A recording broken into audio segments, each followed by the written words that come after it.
మన ప్రభువును రక్షకుడునైన యేసుక్రీస్తు మహోన్నతమైన సర్వశక్తి కలిగిన పుణ్యనామములో ఈ మొదటి ఆరాధనలో పాలు పొందిన దేవుని ప్రియులందరికీ నా హృదయపూర్వకమైన వందనాలు, దేవునికి స్తోత్రాలు. అలాగే ప్రత్యక్ష ప్రసారంలో చూస్తూ ఉన్న భక్తులందరికీ కూడా నా హృదయపూర్వకమైన వందనాలు తెలియపరుస్తూ ఉన్నాను. వర్తమానంలోకి వెళదాం. 10వ కీర్తన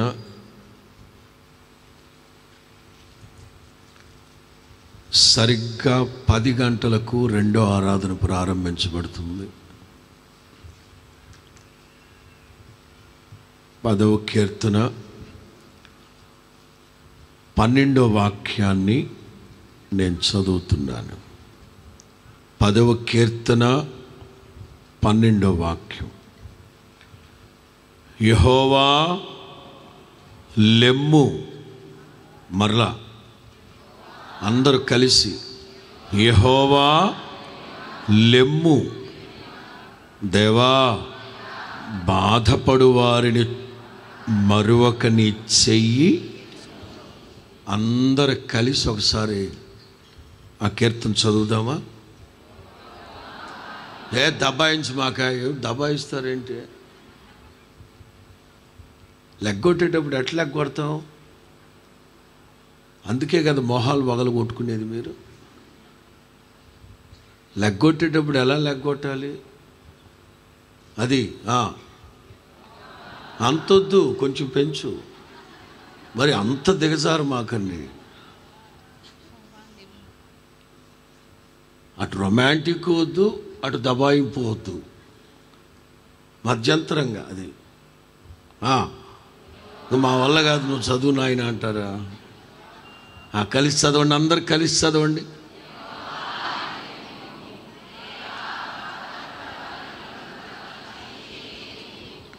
దేవునికి మహిమ కలుగును గాక. భక్తుడైన దావీదు కీర్తన. అందరికీ ఇలాంటి మనస్సు ఉంటుందా అంటే ఉండదనే చెప్పాలి. అందరి ఇలా ఆలోచిస్తారా అంటే ఆలోచించరనే చెప్పాలి. ఏమిటి ఆలోచన? దావీదుకి పరిశీలన దృక్పథం ఎక్కువ. దావీదుకి పరిశీలన దృక్పథం. అనుమానం కాదు, పరిశోధించడం కాదు, పరిశీలన. Testing is different from tempting. పరిశోధించడం వేరు, పరిశీలించడం వేరు. దావీదుకి పరిశీలన దృక్పథం ఎక్కువ. చాలామంది వస్తువులు పరిశీలిస్తుంటారు, వ్యవస్థల్ని పరిశీలిస్తుంటారు, మొక్కల్ని పరిశీలిస్తుంటారు. ఎవరి ఇష్టాయిష్టాలు వాళ్ళకుంటాయి. సొలొమోను అన్నిట్లో ఏలెట్టేవాడు. అందుకే అన్ని తలకి మాటుకున్నాయి అతనికి. అర్థమైందా? అన్నిట్లో ఏలాడతారు. ఏ శాస్త్రం తెలియదు చెప్పండి సొలొమోనుకి? అన్ని శాస్త్రాలు అవపోసన పట్టినవాడు. సామెత ఒకటి ఉంది, కుక్క మాట్లాడదే మంద, కుక్క అన్నిట్లో తలబెట్టుంది. ఏది మనకు ఇరుక్కోలేదు అనుకుంటుంది, ఎందులో ఒక అందులో ఇరుక్కుంటుంది. అందుకు కదా కుక్కని కొట్టినట్టు కొట్టిద్ది దాన్ని. ఈ సొలొమోను అంతే. దావీదుకి పరిశీలన దృక్పథం ఎక్కువ. అలాగే యేసన్న గారికి కూడా. సింగపూర్ తీసుకెళ్తుండేవారు తరచుగా ఆయన. నేను, రమేష్ ఒక 6 సిస్టర్స్ అనుకుంటాను. ప్రతిసారి ఒక 6 మా ఇద్దరిని. సింగపూర్లో ప్రపంచ ప్రఖ్యాతిగాంచిన షాపింగ్ మాల్ ఒకటి ఉంది, మహమ్మద్ ముస్తఫా అని. మహమ్మద్ ముస్తఫా అని ఉంటుంది. భూమి కింద ఓ 4-5 అంతస్తులు ఉంటుంది, భూమి పైన ఒక 7 అంతస్తులేమో ఉంటుంది. ఇంత ఉంటుంది మేబీ. ఒక హాల్ అంతా తిరగడానికి, అందులో సామాన్లు చూడడానికి ఒక్కరోజు కూడా చాలదు. అది ఏదో కొనిపెట్టేసేవారిలాగా తీసుకెళ్తారు అక్కడికి. ఆయన ఏమి కొనిపెట్టడం. ఇంకా చెప్పనా? చెప్పుకోవాలి, చెప్పుకుంటేనే తృప్తిగా ఉంటుంది. అట్లా నడిపించబట్టి ఇవాళ ఈ సత్య మార్గంలో నేర్చుకున్న మార్గాలే ఇవాళ నిలబెట్టింది సేవలో. చెన్నైలో హోటల్లో ఉంటాం, బయలుదేరుతాం. ఇక బయలుదేరేటప్పుడు నన్ను రమేష్ని పిలుస్తాడు. ఎరా సిద్ధపడ్డారా అంటే సిద్ధపడ్డా ఉన్నా. అప్పటికి మేము సంఘాలు, నేను కర్నూలులో ఉన్నాను. ఏదో 10,000 15,000 జోబిలో ఉంటాయి కదా, అక్కడ ఏమన్నా కొనుక్కుని ఇవ్వాలి కదా.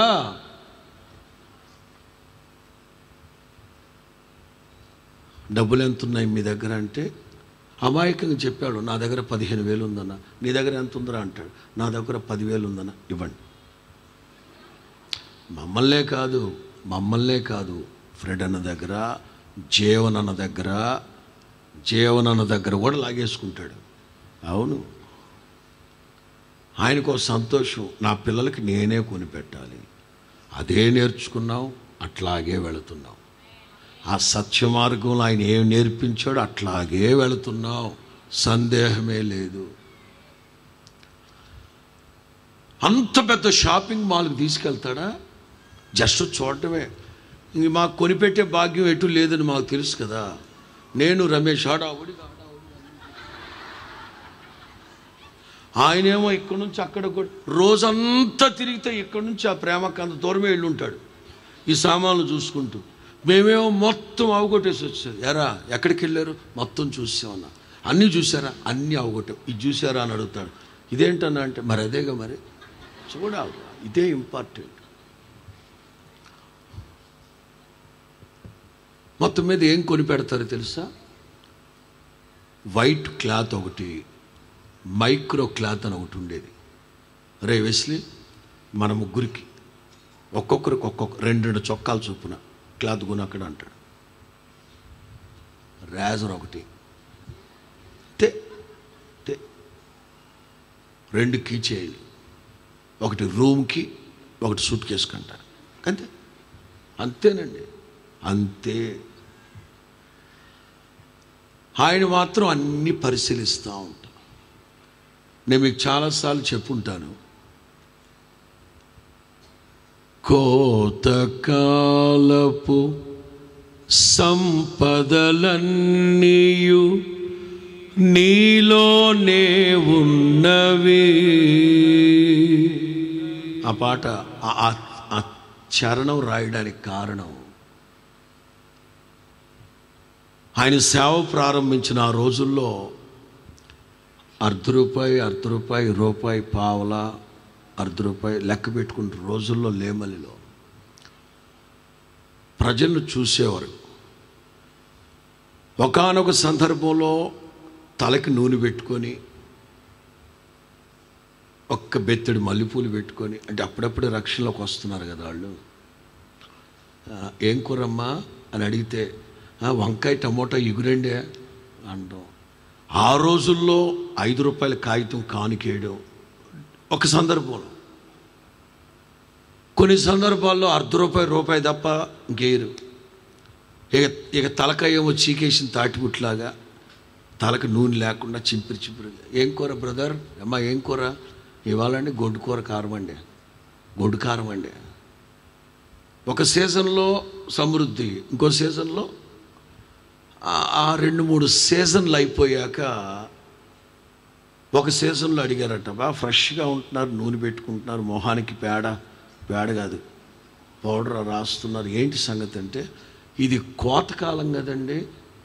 కోతకాలం అయితే అంటే కోతకాలం అయితే చేతి నిండా డబ్బు ఉంటుంది కనుక కాస్త సమృద్ధిగా ఉంటాం అంటే పరిశీలించేవాళ్ళు. మనుషుల ముఖాలు, వాళ్ళ పద్ధతులు, వాళ్ళు వేసే కానుక, వాళ్ళ యొక్క భోజన పదార్థాలు ఈ పరిశీలించేవారు. ఆయన పద్ధతులు అట్లుండే. దావీదు కూడా సమాజంలో ఉన్న మనుషుల్ని పరిశీలించేవాడు. అందుకే దావీదు అంటారు, ఒకప్పుడు నేను చిన్నపిల్లాడిని, ఇప్పుడు వృద్ధుణ్ణి, పెద్దోడిని అయిపోయాను, ముసలోడిని అయిపోయాను. చిన్నప్పటి నుంచి నేను పరిశీలిస్తున్నాను. ఏం పరిశీలించావు? యథార్థవంతులకు ఆయన ఏ మేలు చేయక, ఆయన వారి కోసం దాచి ఉంచిన మేలుడు కంటికి కనబడకు, చెవికి. నేను చిన్నప్పటి నుంచి గమనిస్తున్నాను. యథార్థవంతులు వాళ్ళ సంతతి విడవబడ్డం కానీ భిక్షమెత్తుడు కానీ నేను చిన్నప్పటి నుంచి పరిశీలిస్తున్నాను. అంటే దావీదుకి మానవ సంబంధాల పట్ల, దావీదుకి మనుషుల యొక్క జీవన శైలి మీద పరిశీలన దృక్పథం ఎక్కువ. ఎవరికో ఒకరికి ఉండాలి కదా, ఎవరికో ఒకళ్ళకి అది ఉంటేనే, రాసి పెట్టాడు కనుకనే మనం చదువుకొని విశ్వసిస్తున్నాం కనుకనే దేవుని ద్వారా కార్యాలు పొందుకొని విశ్వాసులు ముందుకు సాగుతున్నాం. అంటారు, యెహోవా లెమ్ము, యెహోవా లెమ్ము. దేవా దేవా, బాధపడుతూ ఉన్న వాళ్ళని మర్చిపోవద్దు నాయన. నీ చేతిని చెప్పండి, నీ చేతిని పైకెత్త. జస్ట్ ఇక్కడ బాధపడువారిని, ఈ కీర్తన అంతటిని మనం క్షుణ్ణంగా చదువుకుంటే ఒక 7 గ్రూపులు ఉంటారు. అందరూ ఇప్పుడు ఇక్కడ అంతే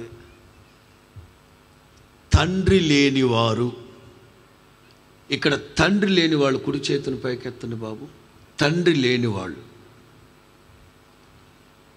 అందరూ కాదుగా, మీకు అర్థమవుతుందా? తండ్రి లేని వాళ్ళు, నిజంగా తండ్రి లేని వాళ్ళు. నేను కూడా తండ్రి లేనివాడిని. కొద్దిమంది సమాజంలో ఇప్పుడు వర్తమానం అనేది 7 పాయింట్లు చెప్పానంటే 7 పాయింట్లు ఒకళ్ళకనే కాదు, 7 రకాల మనస్తత్వాలు కలిగిన ప్రజలు 7 రకాలుగా ఏ కోణంలో బాధపడుతున్నారో తెలియదు కదా. అందుకే ప్రభువు కూడా ఈ విధంగా అనేక కోణాల్లో మనతో మాట్లాడుతూ మనల్ని ధైర్యపరుస్తూ ఉంటాడు.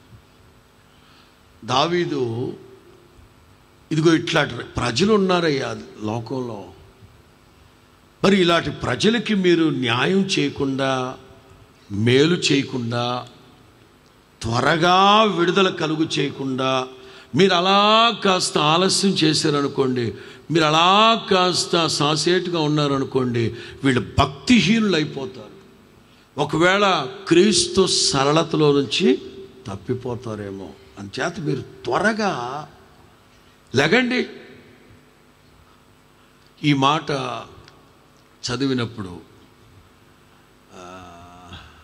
మనకేమనిపిస్తుందంటే, స్వామివారు పడుకొని ఉన్నారు ఏమ్మా, స్వామివారు పడుకొని ఉన్నారు, ఆయన గారిని లెగ్గొట్టే టైం ఒకటి ఉంది, స్వామివారు ఇంకా లెగలేదు, ఇంకా తినలేదు అని అంటుంటారు.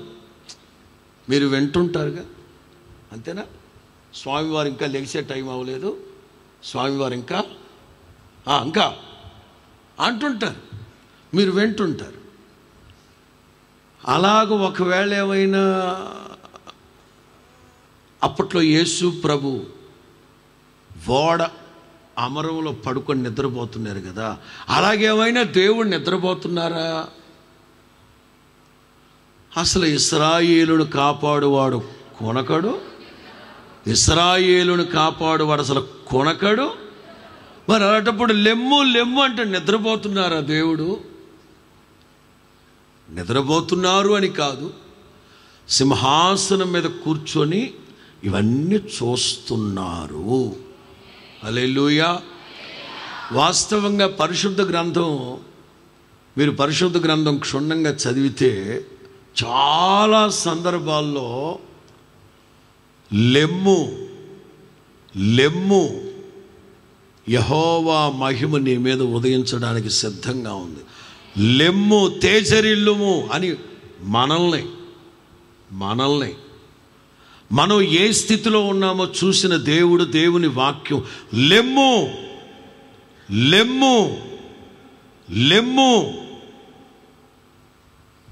దేవదూతలు అంటారు, లెండి ఈ చోటు విడిచి, మీరున్నది సొదొమ గొమొర్రా, స్వాభావిక ధర్మాన్ని విడిచిపెట్టి వ్యభిచారం చేస్తున్నారు. ఇక్కడ అస్సలు దేవుడు ఏమాత్రం సహించలేని ప్రాంతం ఇది.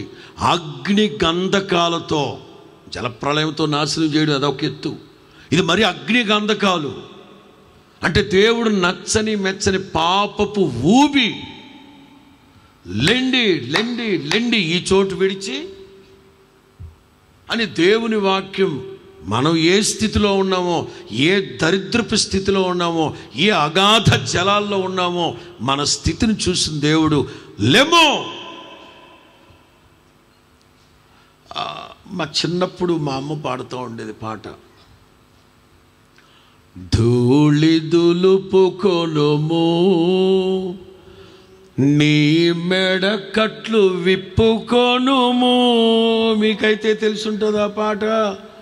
ధూళి దులుపుకొనుము నీ మెడ కట్లు విప్పుకొనుము, సుందరుడైన యేసు వేగం రానయ్యుండగా, సమయమిదే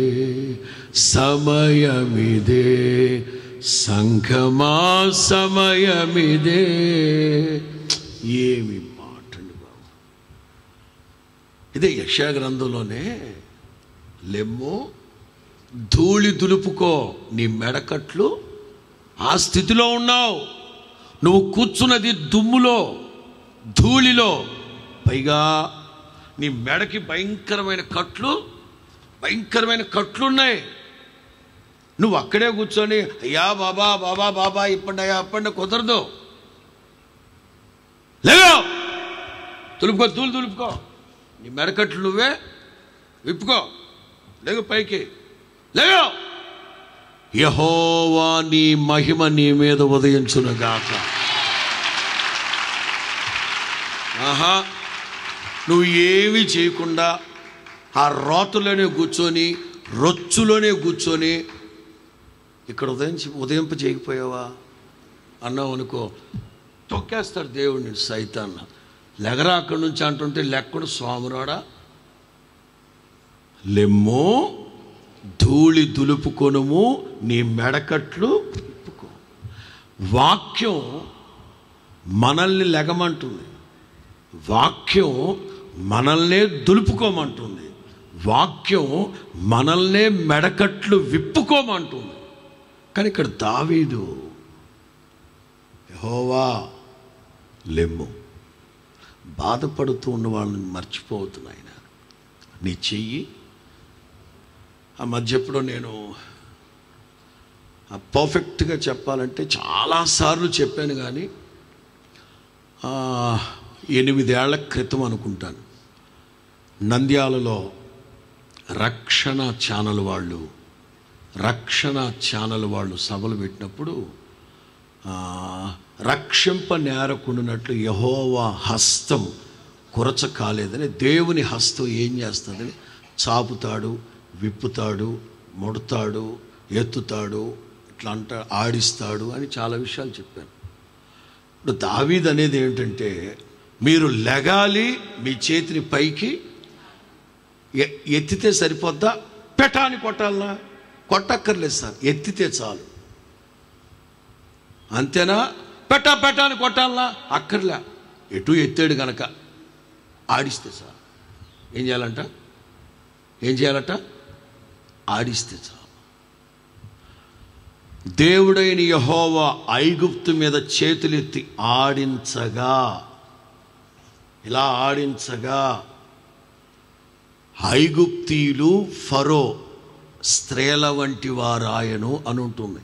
తెలుగులో స్త్రీల వంటి వారు, పాత తర్జుమాలో అలా అయిపోయారంట. స్త్రీల వంటి వారు కాదు. దేవుడైన యెహోవా ఐగుప్తీయుల మీద తన చేతినెత్తి ఆడించగా, ఇట్లా ఆడించాడట. స్త్రీల వంటి వారు అంటే చేతగాని అసమర్థులైపోయారు అని అర్థం. సరే, నేను ఇక్కడ పెట్టుకున్న టైటిల్ ఏంటంటే, అర్హులైన వారికి న్యాయం, ద్రోహులైన వారికి శిక్ష. అర్హులైన వారికి న్యాయం, ద్రోహులైన వారికి దేవుని తీర్పు, శిక్ష. సమాజంలో ఇట్లాంటి మనుషులు ఉన్నారు. ఇదిగో ఇలాంటి మనుషుల మధ్యలోనే మనం బ్రతుకుతున్నాం. కొన్ని సందర్భాల్లో అనిపిస్తుంటుంది, అసలు మనుషులేనా? అందుకే యేసు ప్రభు కూడా నిర్దేశించబడిన 2-3 సందర్భాల్లో అనుకుంటా, ఆ నక్కతో ఎలాగూ చెప్పుడు. ఏ నక్క? ఎవరిని పోల్చారు నక్కతో? ఆ నక్కతో అంటే మనుషుల్లో మనస్తత్వాలు పోగొట్టుకున్నారు. ఆ నక్కతో ఎలాగూ చెప్పండి అంటే, ఒక చిన్న బిట్ పేపర్, నక్క స్వభావం ఏమిటి చెప్పండి. అదిగో జిత్తులు మారంట, పో నీకు మొదటి బహుమతి. అయితే నక్క స్వభావం ఏమిటి, కుక్క స్వభావం ఏమిటి? పగిలిపోద్ది మీకు, కక్కిన దాన్ని తింటుంది. నెగిటివ్ చెప్పమన్నా మిమ్మల్ని, పాజిటివ్ వద్దు. పంది తెలుసు మీకు, పదే బురదలో అది. అంటే మనస్తత్వాలు కోల్పోయారు. మనిషి పుట్టడమే అట్లాగ పుట్టాడంటేనా? కాదు. పెరిగిన వాతావరణం నేపథ్యం చూద్దాం. ఒక్కొక్క కేటగిరీ చూద్దాం. 7 కేటగిరీలు. మొదటిది 10వ అధ్యాయం 2వ వాక్యం 4వ వాక్యం. దుష్టుడు గర్వించి 10వ కీర్తన 2వ వాక్యం 4వ వాక్యం. ద వికెడ్, దుష్టుడు పొగరెక్కి, దుష్టుడు గర్వించి దీనుని వడివడిగా తరుముతాడు. వారు యోచించిన మోసక్రియలు తామే చిక్కుకుందురు. పాప ఆ సంగతి ఆడికి తెలియదు. 3-4 కూడా చదువు. దుష్టులు తమ మనోభిలాషను బట్టి అతిశయపడుదురు, లోపులు యెహోవాను తిరస్కరింతురు. దుష్టులు పొగరెక్కి యెహోవా విచారణ చేయుడు అని అనుకుందురు, దేవుడు లేడని వారు ఎల్లప్పుడూ యోచించుదురు. మొదటి కేటగిరీ ద వికెడ్. వీళ్ళకి కలిగే పర్యావసానం ఏంటంటే పనిష్మెంట్.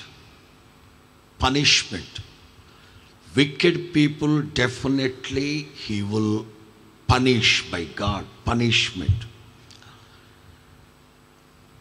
దుష్టులు గర్వించి దీన మనస్సు గలవాళ్ళని వడివడిగా తరుముతుంటారు. నేను ఆ పాటలో అదే రాశాను. ఉన్నాడా? F# minor key touch, just ఊరికే F# మైనర్ కీ టచ్.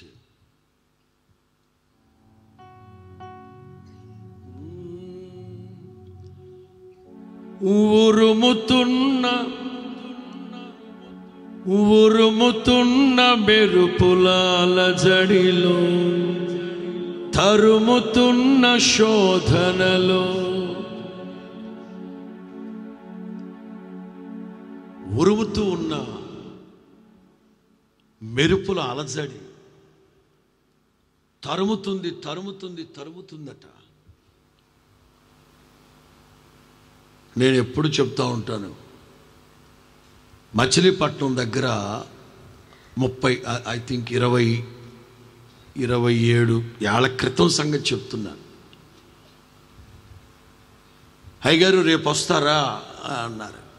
దేనికి అన్నా, ప్రార్థన చేసి పిల్లల చెరువులో వేద్దామని. ఏంటి ప్రార్థన చేసి, అది కూడా జూన్ మొదటి వారమే. మీకేమైనా మైండ్ పోయిందంటారా? ప్రార్థన చేసి పిల్లల చెరువులో చేయడం ఏంటారు? అయ్యారు పిల్లలు అంటే ఈ పిల్లలు కాదండి బాబు, చేప పిల్లలనే వచ్చి చెప్పాలిగా మరి, క్లారిటీ. వెళ్ళాము. ఎక్కడ తీసుకొచ్చారంటే ఎక్కడి నుంచో తీసుకొచ్చామన్నారు. సీరమేన్ లాంటివి. ప్రార్థన చేసి ప్రభు ఆశీర్వదించిన ఆయన 4 నెలల్లో బలిసిపోవాలి, ఇవి మంచి ఆదాయం రావాలని ప్రార్థన చేసి వేసాం. వేసిన ఒక 5-10 నిమిషాల తర్వాత అక్కడెవరో ప్రార్థన చేయకుండానే ఏమో వేసేస్తున్నారు చేప పిల్లల్ని. సేవకుడు ప్రార్థన చేసేయాలి, వీటికి అక్కర్లేదులేండి అన్నాడు. పక్షపాతం ఏంట్రా, అన్నీ ప్రార్థన చేసే వెయ్యాలి రా పట్ల, వీటికి అక్కర్లేదని బాబా. వై? అప్పుడు చెప్పారు వాళ్ళు మరం. ఇదేమో సీరమేన్ అన్నాను, సీరమేన్. ఇదేమో తుళ్ళు చేప, దాని పేరు తుళ్ళు. దానికి ప్రార్థన అక్కర్లేదు. వీటితో పాటు వాటిని ఎందుకు వేస్తున్నారు అని అడిగా. అయ్యగారు ఇవేమో అమ్మకానికి, విదేశాలకు ఎక్స్పోర్ట్ చేయడానికి, డబ్బు సంపాదించడానికి. మరి వీటి పని ఏమిటంటే 24 గంటలు కొనకదో నిద్రపోదు, వీటిని తరుముతూనే ఉంటుంది. వీటిని ఇదేం పైశాచిక ఆనందం రా మీకు, ఇదేం ఆనందం రా మీకు. అయ్యారు ఒరిజినల్ చేపలు వేస్తావా? వీటికి మేత వేస్తాం. మరి ఈ మేత ఇవి తినేస్తాయిగా? తినం. ఈ ఒరిజినల్ చేపలకు వేసిన మేత అస్సలు ముట్టుకోవంటివి. వాటికి ఎంత రాజనీతో చూడండి. కేవలం మట్టి తింటాయంట, కేవలం మట్టి నాచు.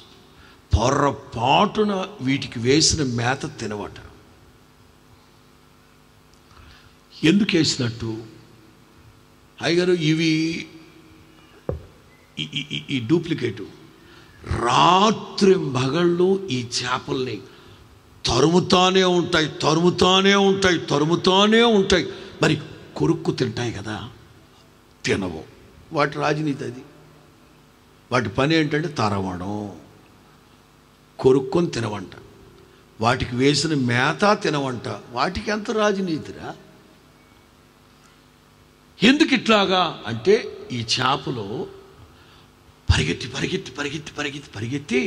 వేసిన మేత వేసినట్టుగా తిని 6 నెలల్లో బలిసిపోవలసిన చేపలు 3 నెలల్లోనే బలిసిపోతాయి. అది ఇప్పుడు ఈ శత్రు చేపలు దేనికి? క్లైమాక్స్ ఏంటో చెప్పనా? మొత్తాన్ని పట్టి ఈ చేపలన్నింటిని విదేశాలకు పంపిస్తారట. ఈ చేపలు బయట పడేసి కాళ్ళతో తొక్కి చంపేస్తారంట. నిజమండి. తుళ్ళు చేప. శత్రువు ఉంటాడు, వాడి పని ఏంటంటే దుష్టుడు ఉంటాడు. చెప్పండి, మళ్ళా చదవండి 3వ వాక్యం 2వ వాక్యం. దుష్టుడు గర్వించి దీన మనస్సు గలవాళ్ళని చిన్నంగా కాదు, చిన్న గొర్రె పిల్లను నేను మెల్లగా కాదు ఎట్లా తరుముతాడంట?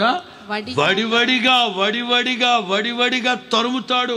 కంటి మీద కునుకుండదు, ఒంట్లో ఆరోగ్యం ఉండదు, నిలకడగా నిలబడినివ్వడు, కుదురుగా కూర్చొనివ్వడు, తరుముతానే ఉంటాడు. దుష్టులు ఫస్ట్ కేటగిరీ. మీ దైనందిన జీవితంలో ఇట్లాంటి దుష్టులు తారసపడ్డారా లేదా? మిమ్మల్ని ఏమాత్రం క్షణం నెమ్మది లేకుండా మీ మానసికంగా మిమ్మల్ని తరుముతానే ఉంటారు. లైక్ ఐజక్, ఇస్సాకు జీవితాన్ని మనం గమనిస్తే ఫిలిస్తీన్లు తరుముతున్నారు, గెరారు ప్రజలు తరుముతున్నారు, రెహబోత్ ప్రజలు తరుముతున్నారు, బేర్షెబాకు వస్తే అక్కడ జగడాలు. తరుముతున్నారు. దీనికి ఒక ముగింపు లేదా? Why not? ఒకానొక సందర్భంలో ఈ దుష్టులందరూ జుట్టు పట్టుకుని తీసుకొచ్చి కూర్చోబెట్టాడు ముందు. సమాధాన పడండి ఆడుతో. మన దేవుడు చేయి విడిచిపెట్టే దేవుడు కాదు. అందుకే దావీదు అంటారు, యెహోవా లెమ్ము. దుష్టుల చేత ఇదిగో నీ బిడ్డలు బాధపడుతున్నారు. ఈ బాధపడే వాళ్ళని మర్చిపోవద్దు. మీ చేయి పైకెత్తండి, త్వరగా న్యాయం తీర్చండి. ఈ 2, 3, 4 వాక్యాల్లో దుష్టులు పొగరెక్కి, 1 దుష్టులు గర్వించి, 2 దుష్టులు పొగరెక్కి. వీళ్ళు ఏమనుకుంటున్నారు? దేవుని బిడ్డల్ని తరవడమే కాకుండా భక్తిహీనమైన ఆలోచనలు ఆలోచిస్తూ వాళ్ళ మనోభీష్టమందు అతిశయపడుతూ పొగరెక్కి, 1 దేవుడు లేనడడం, 1 అయితే యెహోవా విచారణ చెయ్యడు.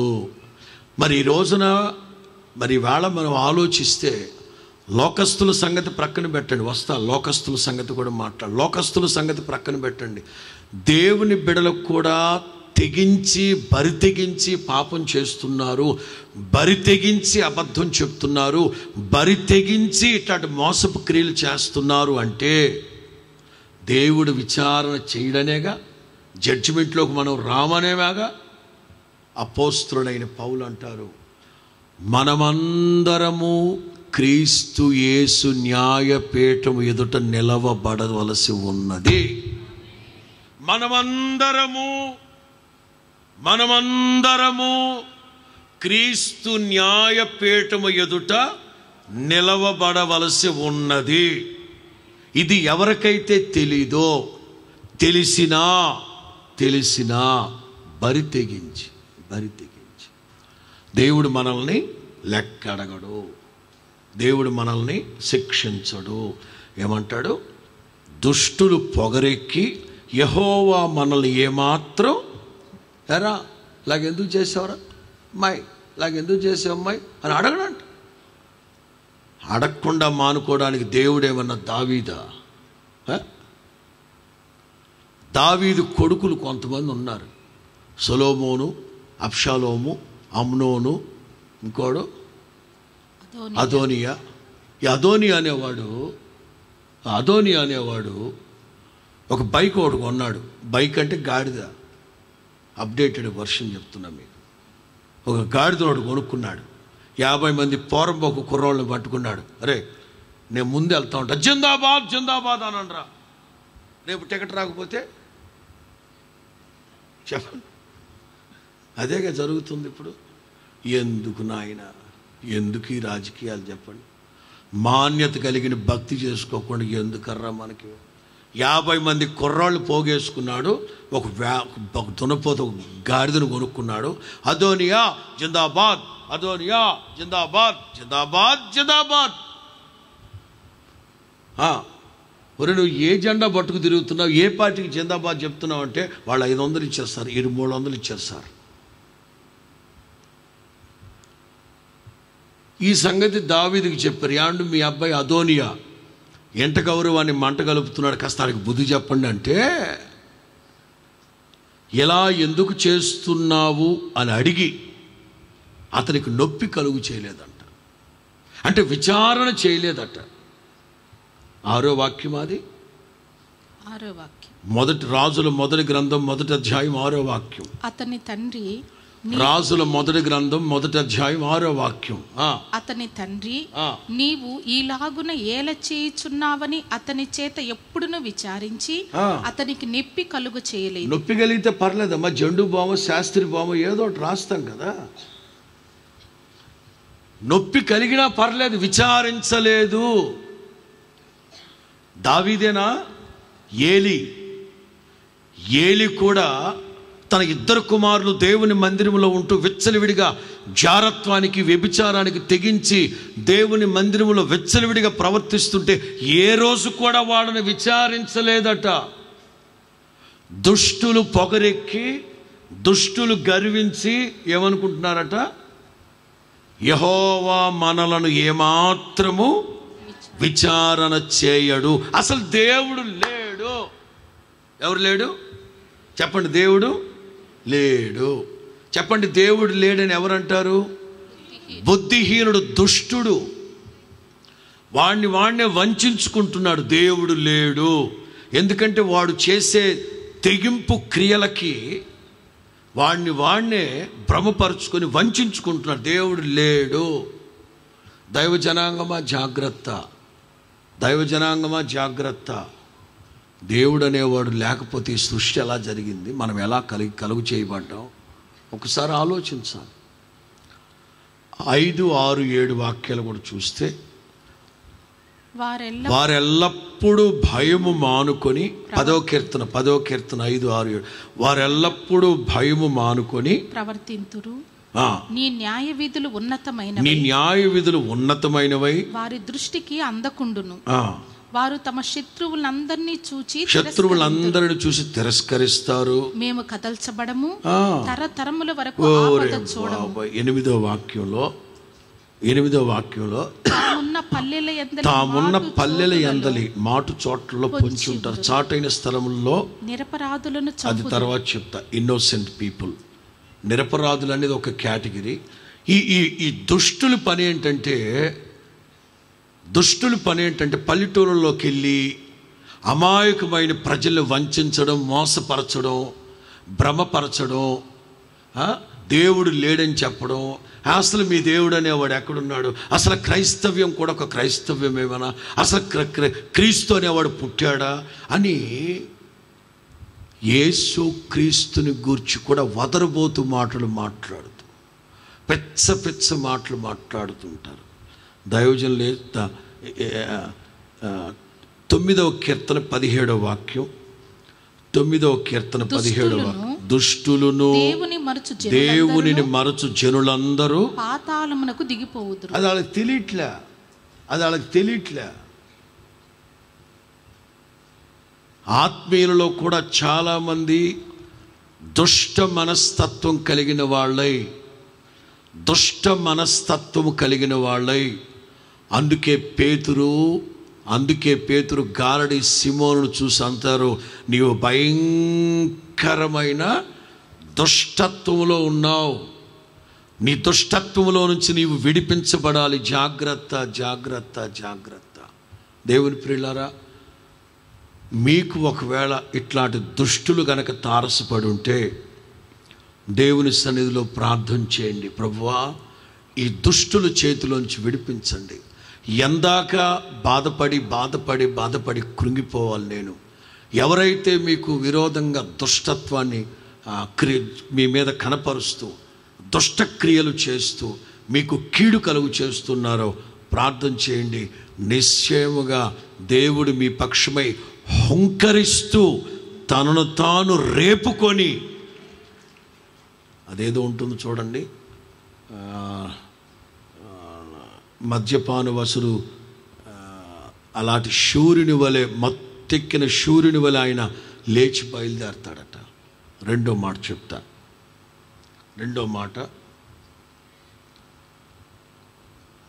ద ఇన్నోసెంట్, నిరపరాధులు,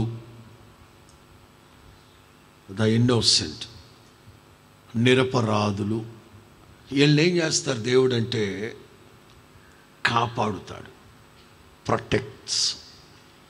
మొదటి మాట చెప్పాను, పనిష్మెంట్. రెండోది ప్రొటెక్ట్. 10వ కీర్తన 8వ వాక్యం, తామున్న పల్లెల యందలి మాటు చోటులలో పొంచి ఉందురు, చాటైన స్థలములలో నిరపరాధులను చంపుదురు. నిరపరాధులు, ఇన్నోసెన్స్, వారి కన్నులు నిరపరాధులను పట్టుకొనవలెనని పొంచి ఉంటాయి. గుహలలోని సింహము వలె వారు చాటైన స్థలములలో పొంచి ఉంటారు.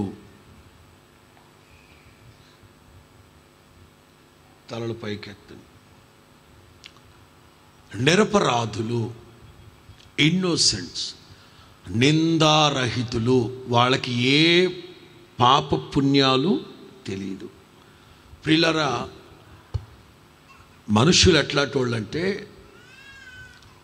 చూసిన దాన్ని కన్ఫర్మేషన్ అనుకుంటారు, వినిన దానిని ఇన్ఫర్మేషన్ అనుకుంటారు.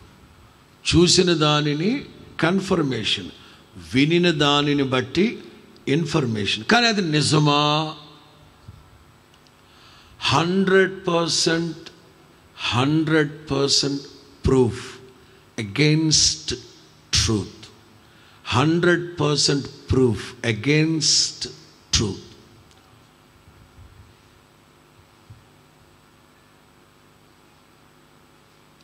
ఇది పైపంచ.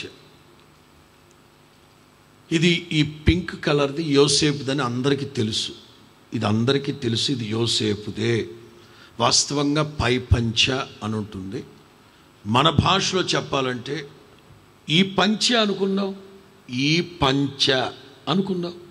పైపంచ అంటే ఇది, పంచ అంటే ఇది. మీకు ఉదాహరణగా చెప్తున్నాను. పొతీఫర్ భార్య గది అది. పొతీఫర్ భార్య గది అదిగో ఆ చివర్లోది. ఈ దరిదాపుల్లో కూడా ఎవ్వరూ రారు.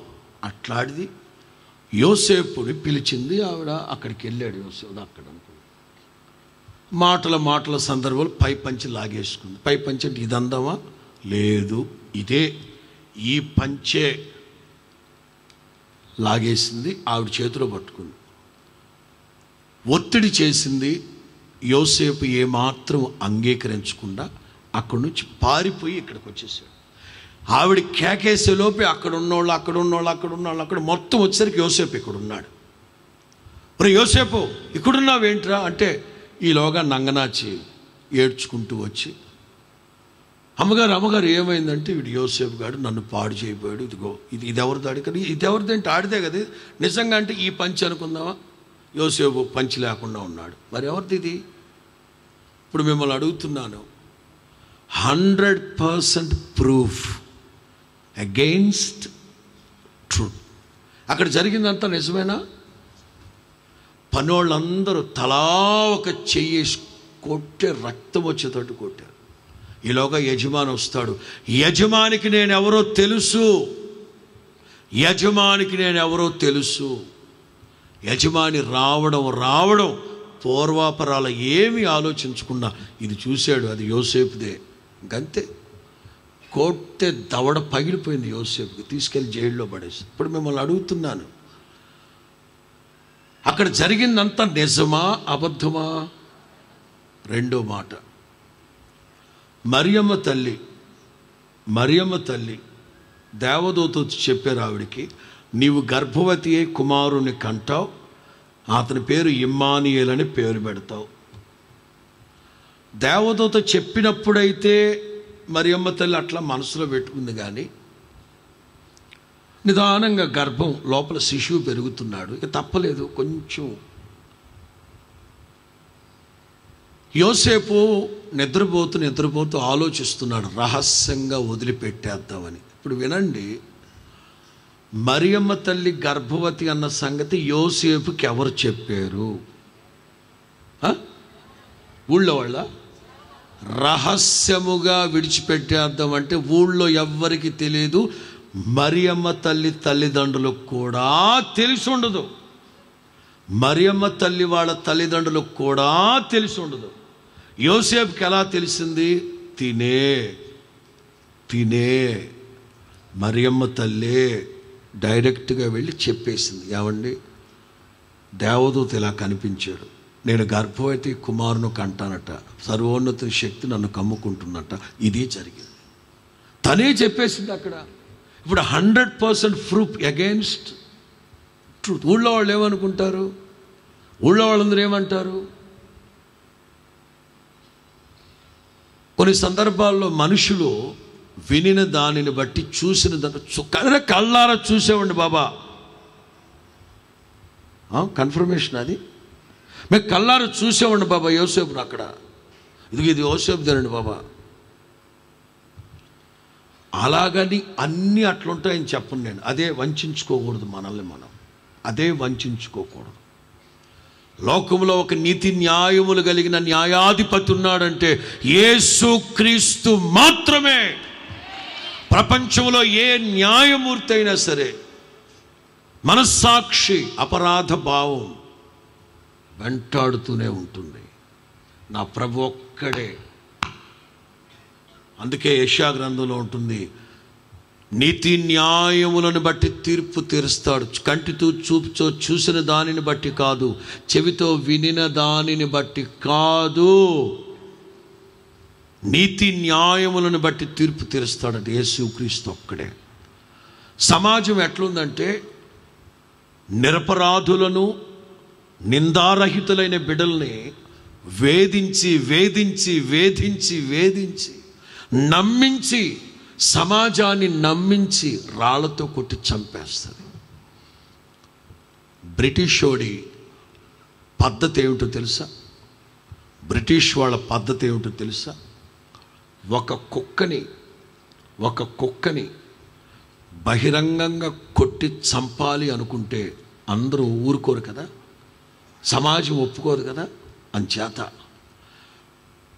కొన్ని రోజులుగా అది కుక్క పిచ్చిది, ఆ కుక్క పిచ్చిది, ఆ కుక్క పిచ్చిది, ఆ కుక్క పిచ్చిది, ఆ కుక్క కరిస్తే విషయం, ఆ కుక్క పిచ్చిదని ప్రజలందరినీ గత కొన్ని నెలలుగా నమ్మించి నమ్మించి నమ్మించి నమ్మించి ప్రజలందరూ నమ్మేరు అని అనుకున్నప్పుడు బహిరంగం కొట్టి చంపేస్తాడు కుక్కని.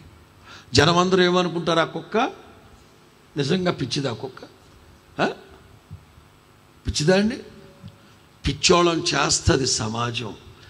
దావీదు అన్నీ గుర్తుపట్టాడు. ఏంటి దేవా, ఏంటి ప్రభు, ఆ సమాజంలో మనుషులు ఎట్లున్నారు?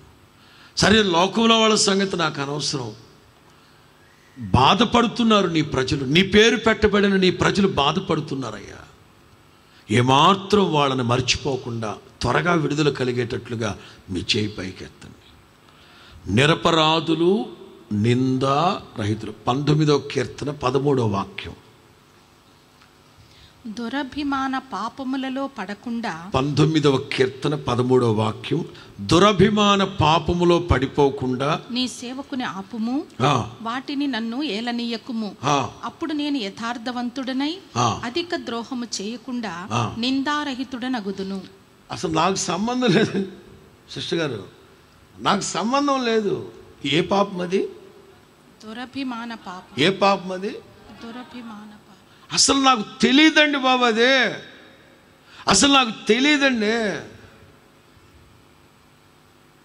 వెర్రెక్కిన మనిషి ఎవరో అట్లా పెట్టుకుని తిరుగుతున్నారేమో, నాకు తెలియదండి.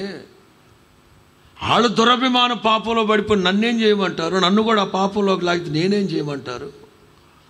నేను నిందారహితుడినై బతికి బట్టగట్టి నీతిమంతుడిగా ఉండాలంటే అట్లాంటి పాపములో కూడా పడకుండా నన్ను కాపాడండి. నాకు బాగా నచ్చిన మాట. ఒక సేవకుడు ఎంత నిష్ఠ కలిగి బ్రతకాలనుకుంటున్నాడు చూడండి. నేను ఎప్పుడు చెప్తుంటాను, ఒకవేళ మనస్సులో వేరే ఆలోచన పెట్టుకొని నేను ఇలా చెప్తూ ఉన్నాను అంటే నేను దైవ సేవకుడిని కాకపోదును గాక. చాలామంది సెల్ ఫోన్ తెచ్చుకొని ఫోటో అని విసిగిస్తారు. మనం ఎంత ఆరోగ్యం బాగలేక క్షీణించిపోయి నడవలేక నలుగురు మోసుకెళ్తున్నా వాళ్ళకి అదంతా కుదరదు, ఫోటో దిగాల్సిందే. కోపం వచ్చి ఆయన ఎవరో అయితే సెల్ ఫోన్లు కూడా పగలగొట్టేస్తాడంట, పెటా అని కొడతాడంట ఆయన ఎవరు. అటు మనం కొట్టలేం కదా. చెప్తాను దండం పెట్టి నేను, అరే ఫోటో పెట్టుకుంటే ఏమొస్తుందిరా, ఫోటో పెట్టుకుంటే ఏమొస్తుందిరా. 3500కు పైగా వర్తమానాలు ఉన్నాయి నా వర్తమానాలు. అవి వినండిరా, వర్తమానాలు వినండర్రా. నా ద్వారా ప్రభు మాట్లాడించిన వాక్యాలు వినండర్రా. దేవుని వాక్యం మిమ్మల్ని బాగు చేస్తుంది, బ్రతికిస్తుందర్రా. ఫోటో దురభిమానం రాది. అవునంటారా కాదంటారా? ఫోటో పెట్టుకునే దగ్గర నుంచి దురభిమానం కాకపోతే ఇంకేమన్నా ఉందా? మీరు ఫోటో పెట్టుకుని తిరిగిన దగ్గర నుంచి పక్కన వాళ్ళు చూసేమంటారు, ఆయన అబ్బా ఇది దురభిమానం. దావీదు అంటారు, అసలు నాకు తెలియదండి బాబా అది. దావీదు అంటాడు, అట్లాంటివి కూడా లేకుండా నేను నిందారహితున్నై బ్రతికేటట్లుగా, అలాంటి దురభిమాన పాపంలో పడిపోకుండా నన్ను కాపాడు ప్రభువా. ఒక్కోసారి మనకు తెలియకుండానే ఇట్లాంటి పరిస్థితులు ఎదురవుతూ ఉంటాయి. పిలాతుకి తెలుసు యేసు ప్రభు ఎవరు, నీతిమంతుడు, నిందారహితుడు తెలుసు. తనే చెప్తున్నాడు, ఈయన యందు నాకు ఏ దోషము కనిపించట్లేదే. అలాగే మా భార్య కూడా చెప్పి పంపించింది, దాకా ఇతను నీతిమంతుడని చెప్పి పంపించింది. అన్నీ తెలుసు నీ పిలాతుకి. చేయగడుకుంటా అంటాడు, ఈ రక్తాపరాధం నా మీద, నా పిల్లల మీద అన్నీ తెలిసి విడిపించగలిగిన స్తోమతుండి, విచక్షణ అధికారాన్ని వినియోగించగలిగి కూడా యేసుక్రీస్తుని శిక్షించావు అంటే రేపటి రోజున తీర్పులో నువ్వు కూడా నిలబడాలరా. యేసుక్రీస్తుకి తీర్పు చెప్పిన పిలాతున్నాడే, వాడు కూడా క్రీస్తు యేసు న్యాయపీఠం ఎదుట నిలబడక తప్పదు. 26వ కీర్తన 6వ వాక్యం. నిర్దోషినని నా చేతులు కడుగుకొందును, యెహోవా నీ బలిపీఠము చుట్టూ ప్రదక్షిణము చేయుదును. నిర్దోషినని నా చేతులు నేను కడుక్కుంటాను, నీ బలిపీఠం చుట్టూ నేను ప్రదర్శనం చేస్తాను. ఆయన దేవుని బిడ్డలారా, మనము నీతిమంతులమి, నిర్దోషం కలిగి నిరపరాధులమి, నిందారహితులమైతే నీ పక్షముగా నా దేవుడు వ్యాజ్యమని నిన్ను కాపాడుతాడు. నీతిమంతుల ప్రవర్తనని, నీతిమంతుల్ని ప్రభు కాపాడుతారు. ప్రొటెక్ట్.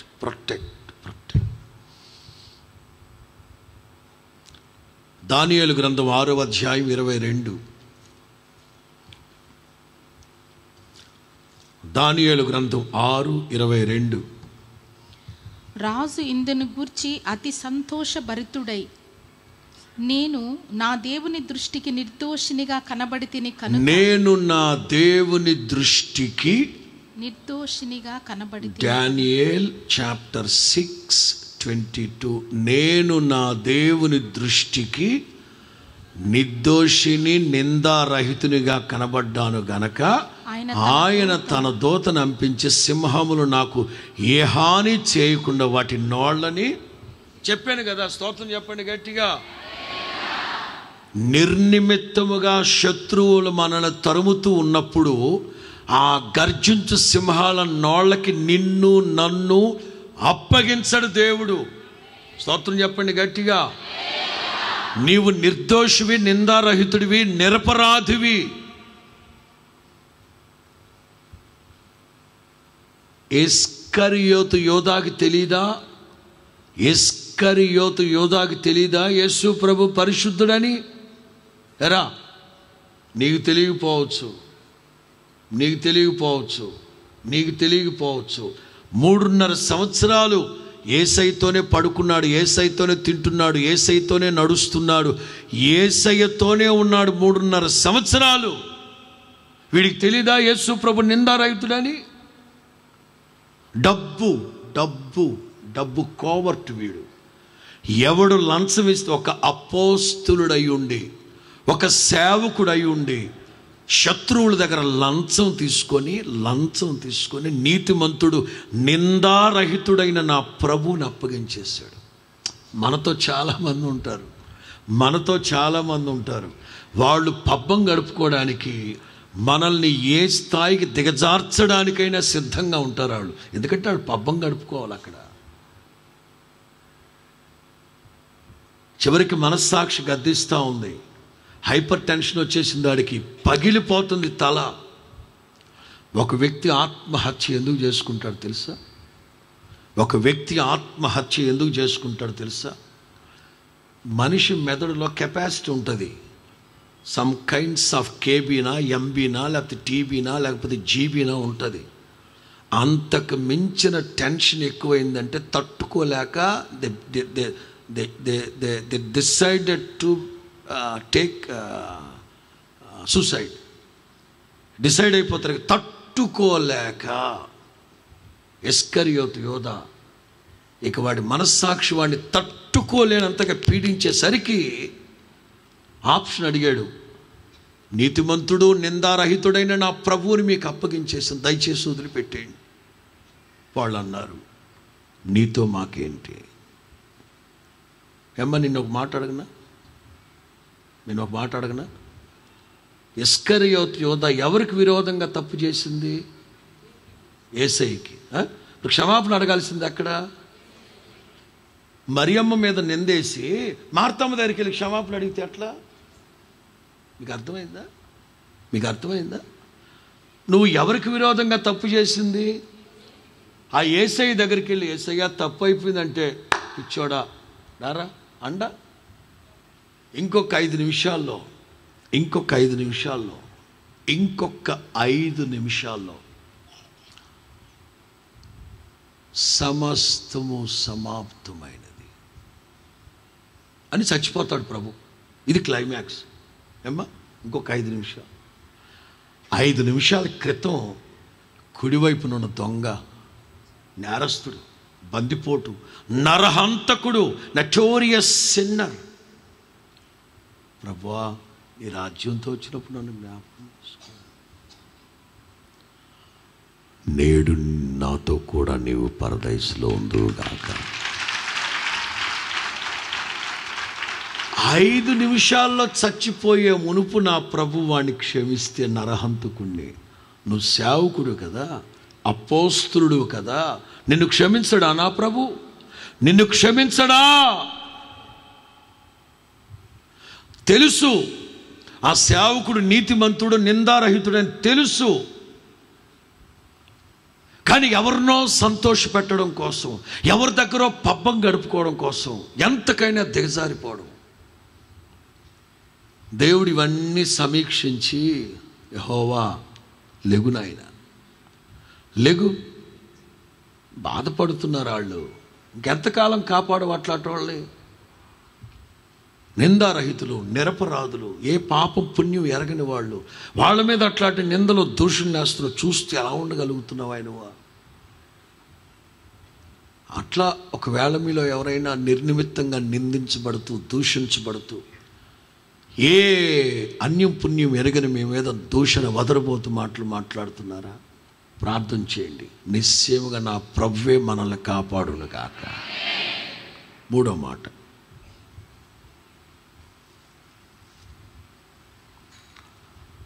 పదవ అధ్యాయం 14వ వాక్యం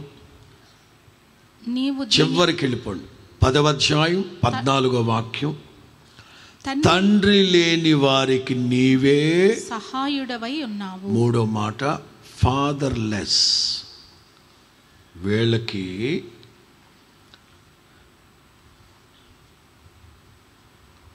ప్రొవైడ్. తండ్రి లేని వారికి ఆయన ఏం చేస్తారట? సహాయుడు, అంటే ప్రొవైడ్స్. అన్ని సమకూర్చిన సదుపాయాలు దేవుడు వాళ్ళకి అనుగ్రహిస్తాడు. తండ్రి లేనంత మాత్రాన దేవుడు వాళ్ళని వదిలిపెట్టేస్తాడా? వదిలిపెట్టరు ఆయన. 10వ అధ్యాయం 14వ వాక్యం, రైట్. హోషియా గ్రంథం 14 3వ వాక్యం. హోషియా గ్రంథం 14 3వ వాక్యం. అశ్షూరీల చేత రక్షణ అందఘోరము, మేమికను గుర్రములను ఎక్కము, మీరే మాకు దేవుడని మేమిక మీదట మా చేతి పనితో చెప్పము. తండ్రి లేని వారి ఎడల వాత్సల్యము చూపు వాడవు నీవే. స్తోత్రం చెప్పండి గట్టిగా. ఎప్పుడు మనం ఆలోచిస్తూ విభజించుకుంటూ ఈ లోకంలో ఉన్న తల్లిదండ్రులు ఎలా మనల్ని ప్రేమిస్తున్నారు, ఎలాంటి ఈవులను మనకిస్తున్నారు, పరలోకమందున్న తండ్రి మనకి ఎలా ఇస్తారు? యేసు ప్రభువే చెప్పారు, ఈ లోకంలో ఉన్న తండ్రులు మీరు చెడ్డవాళ్ళైనా సరే చెడ్డవాళ్ళైనా సరే మీ పిల్లలకి మంచి ఈవులు ఇస్తుంటే పరలోకమందున్న మీ తండ్రి వాటి కంటే, స్తోత్రం చెప్పండి గట్టిగా, వాటి కంటే అద్భుతం. నేను మొన్న ఒక ఉపమానం చెప్పాను ఒక పల్లెటూరులో. ఐ థింక్ జనవరి నెలలో అనుకుంటాను, జనవరి 29, భీమవరం దగ్గర సంతోషపురం అనే చోట పిల్లోడిని ఎత్తుకొని ఒక మాట చెప్పాను. ఒక చిన్న పిల్లాడు వాళ్ళ నాన్న అడుగుతున్నాడు, వాళ్ళ చిన్న పిల్లాడిని వాళ్ళ నాన్న పైకి ఎక్కించుకుంటే, ఇక్కడ ఎక్కించుకుంటే, నాన్న అమ్మ ఎప్పుడు చంకలోనే ఎత్తుకుంటుంది, ఈ చంకలోకి ఎత్తుకుంటుంది, ఈ చంకలోకి ఎత్తుకుంటుంది, ఈ చంకలోకి ఎత్తుకుంటుంది, మరి నువ్వెందుకు నాన్న ఎప్పుడు ఇక్కడ ఎక్కించుకుంటావు? తండ్రి అన్నాడట, అమ్మ ఎప్పుడు నా చూపుల పరిధిలోనే నా బిడ్డ ఉండాలి, నా బిడ్డ ఎప్పుడు నా చూపుల పరిధిలోనే ఉండాలి అన్న ఉద్దేశంతో చంకలో నా చూపులే.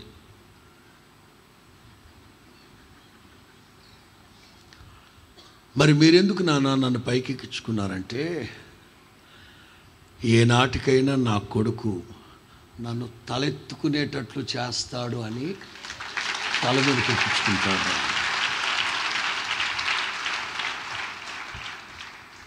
పిల్లలు తల్లిదండ్రుల్ని తలెత్తుకునేటట్లుగా చేయాలి కానీ తల దించుకునేంత ఎదవ పనులు చేయకూడదు. ప్రత్యేకించి యవనస్తులు, అమ్మా నాన్నలు మన కోసం తలెత్తుకునే స్థాయిలో మనం ఉండాలి కానీ వాళ్ళు మనం చేసిన వెధవ పనులను బట్టి తల దించుకునే స్థాయిలో ఉండకూడదు. తండ్రి లేని పిల్లలు, యేసు ప్రభు అంటారు, ఈ లోకంలో ఉన్న తండ్రులే మీకు మంచి ఈవులు ఇస్తుంటే పరలోకమందున్న మీ తండ్రి వాటి కంటే. దావీదు చెప్పాను కదా, పరిశీలనా దృక్పథం ఎక్కువ. దావీదు ఆ విధవరాల్ని వాళ్ళ పిల్లలను చూశాడు, ఇబ్బంది పడుతున్నారు. ఆ విధవరాల్ని వాళ్ళ పిల్లలను చూశారు, ఇబ్బంది పడుతున్నారు. ఆ విధవరాల్ని వాళ్ళ పిల్లలను చూశారు, ఇబ్బంది పడుతున్నారు. దావీదు అంటాడు, యెహోవా యెహోవా లెమ్ము లెమ్ము.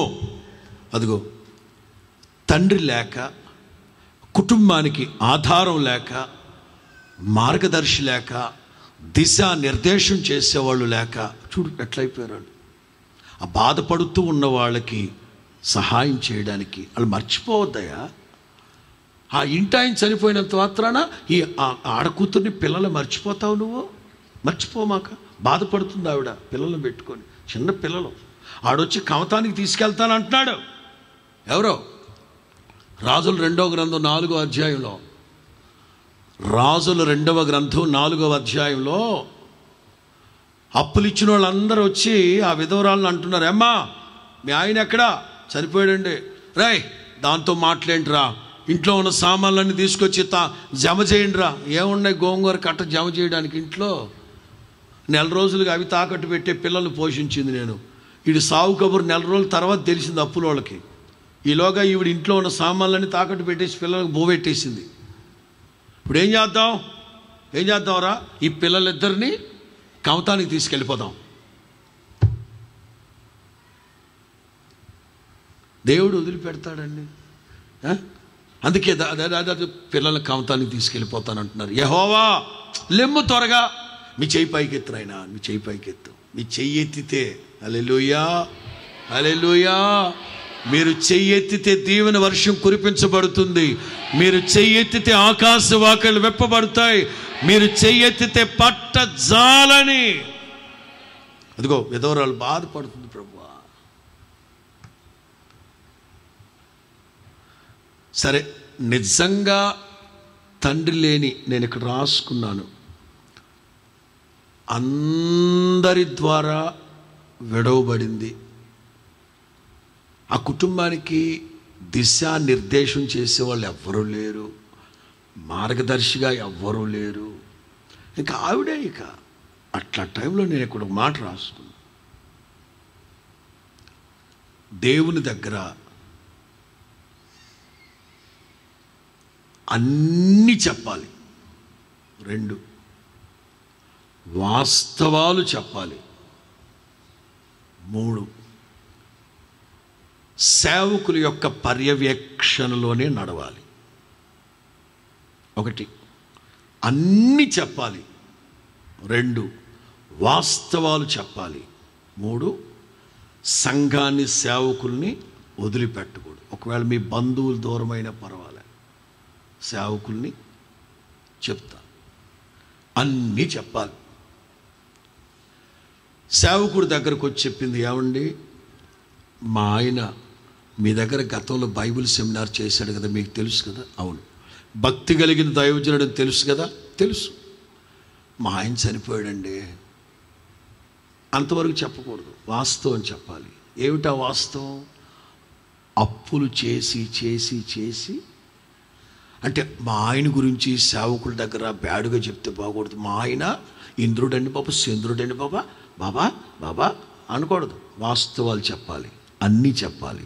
వాస్తవాలు చెప్పాలి, అన్నీ చెప్పాలి. వాస్తవం ఏమిటి? అప్పులు చేసి చేసి చేసి చచ్చాడు. అన్నీ చెప్పాలి, వాస్తవాలు చెప్పాలి. సేవకుడు చిన్న ఆలోచన చెప్పాడు. ఎలా చేయకపోయావమ్మా అంటే, గతంలో ఎప్పుడూ ఏ వ్యాపారం చేసిందాన్ని కాదయ్యా, ఇప్పుడు తప్పదు కదమ్మా, ఇప్పుడు తప్పదు కదా, ఉన్న కాస్త పైసలతో వెళ్ళి వ్యాపారం చేయి. సేవకుడు ఒక యోబు గ్రంథం చిన్న మాట 29, యోబు గ్రంథం 29 13 నుంచా. నశించుటకు సిద్ధమై ఉన్న వారి దీవెన నా మీదికి వచ్చెను, విధవరాండ హృదయమును సంతోషపెట్టి తిని. యోబు ఓ సేవకుడు. దేవుడు కూడా అంటాడు, నా సేవకుడు అని యోబు అంటాడు. యోబు ఒక సేవకుడు. విధవరాండ్ల హృదయాన్ని నేను సంతోషపెట్టాను. చదువమ్మా. నేను నీతిని వస్త్రముగా ధరించుకుని ఉంటిని కనుక అది నన్ను ధరించెను. న్యాయ ప్రవర్తన 15-16. గుడ్డి వాళ్ళకి నేను కన్నులయ్యాను, కుంటి వాళ్ళకి నేను పాదములైతిని, దరిద్రులకు తండ్రిగా ఉన్నాను, ఎరగని వారి వ్యాజ్యమును నేను శ్రద్ధగా విచారించి తిని. ఇదేనండి హ్యూమానిటీ అంటే. సెన్స్ ఆఫ్ హ్యూమర్ అంటే ఇదే. మానవత్వం అంటే ఇదే. మానవత్వం అంటే ఇదే. నేటి సమాజంలో న్యాయం కరువైపోయి ప్రజలు అల్లాడిపోతూ ఉంటే ఎవరో ఒకరు వాళ్ళ పక్షమై నిలబడాలి కదా, ఎవరో ఒకరు నిలబడాలి కదా. నాకు ఆశ్చర్యమైనవి కొన్ని చూస్తూ ఉంటే నాకు కూడా అట్లా అనిపిస్తుంటుంది, ఈ వ్యక్తిలో ఎంత మానవత్వం ఉంది, ఎంత నీతి నిజాయితీ ఉంది. ఎందుకంటే ప్రస్తుతం ఉన్న మన దేశ పరిస్థితులు, మన దేశం సంగతే మాట్లాడుకుందాం, మన దేశం సంగతే మాట్లాడుకుందాం.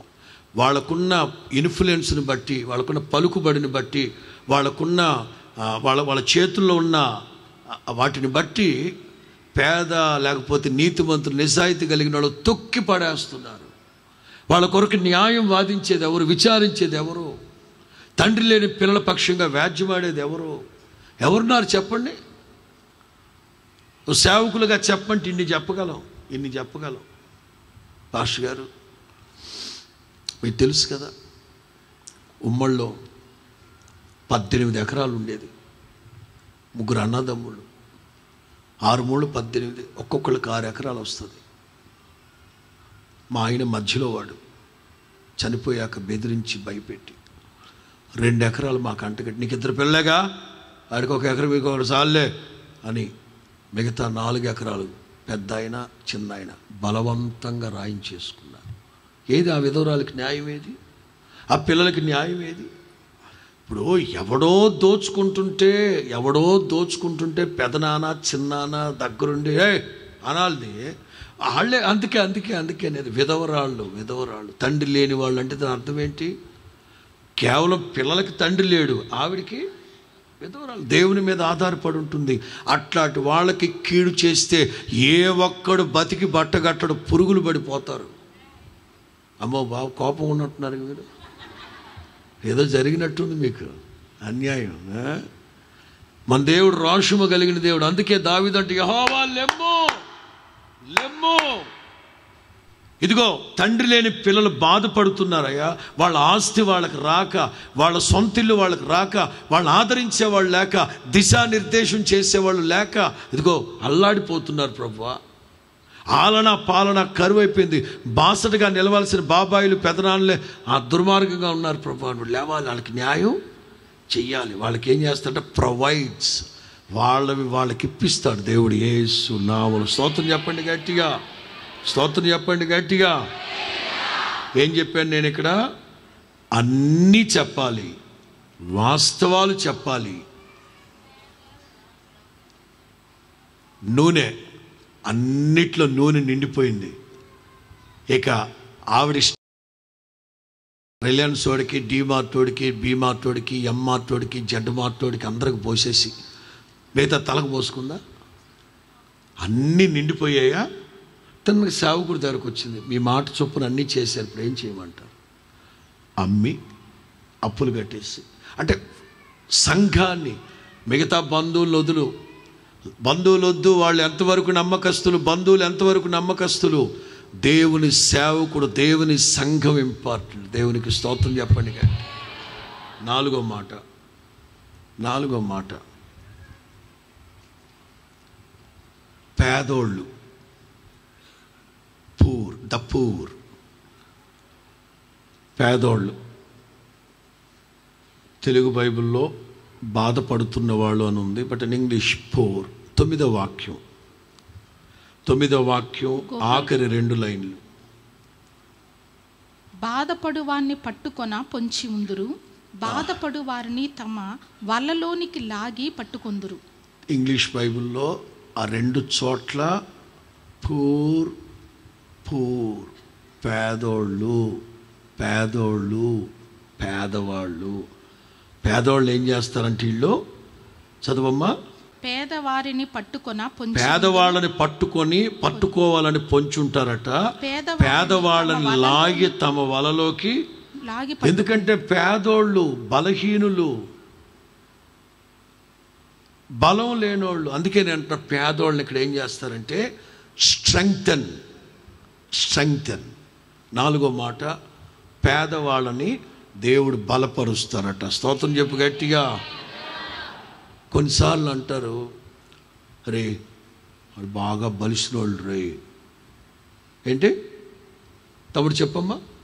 వాడు బాగా బలిసినోళ్ళు. ఎక్కడ బలిసినోళ్ళు రా? గట్టి గాలి కొడితే గోదాట్లో పడిపోయేటట్టున్నాడు. వాడేం బలిసినోడు రా? బలిసినోడు అంటే ఇట్లా పలవడం కాదు, సౌండ్ పార్టీ. అవునా, మైక్ సెట్ ఉందా వాళ్ళకి? అంటే డబ్బున్న వాళ్ళని పోల్చడం ఎట్లా పోలుస్తారు? 1 బలిసినోళ్ళు, 2, 3 చెప్పండి. ఇంకేమన్నాడు? కొత్త పదాలు డిక్షనరీలో పెడదాం. పోటుగాళ్ళ? ఎవరు అది? పోటుగాళ్ళ ఉందా? అట్లా పేదోళ్ళు. దావీదు అంటారు, పేదోడు ఎంతకాలం పేదరికంలోనే మగ్గి చావాలా ప్రభువా? యెహోవా లెగునాయనా. పేదరికంలో బాధపడుతున్నారు. పేదోళ్ళని మర్చిపోతే అట్లా. ఉన్నోడు బలిసి కొట్టుకుంటున్నాడు. పేదోళ్ళని బ్రతకనివ్వట్లే, పేదోళ్ళకి ఏమి చేయనివ్వట్లే, పేదోళ్ళని బ్రతకనివ్వట్లే. యెహోవా లెమ్ము. పేదరికంలో బాధపడుతూ ఉన్న వాళ్ళని మర్చిపోమాక, మీ చేయి పైకెత్తు, బలపరుచు వాళ్ళని. స్తోత్రం చెప్పు గట్టిగా. పేదవాళ్ళు బలపరచబడుదురుగాక. ఈ బలిసినోళ్ళ పని ఏంటో చెప్పనా? పేదవాళ్ళని పట్టుకొనవలనని పొంచి ఉంటారట. పేదవాళ్ళని తమ వలలోకి,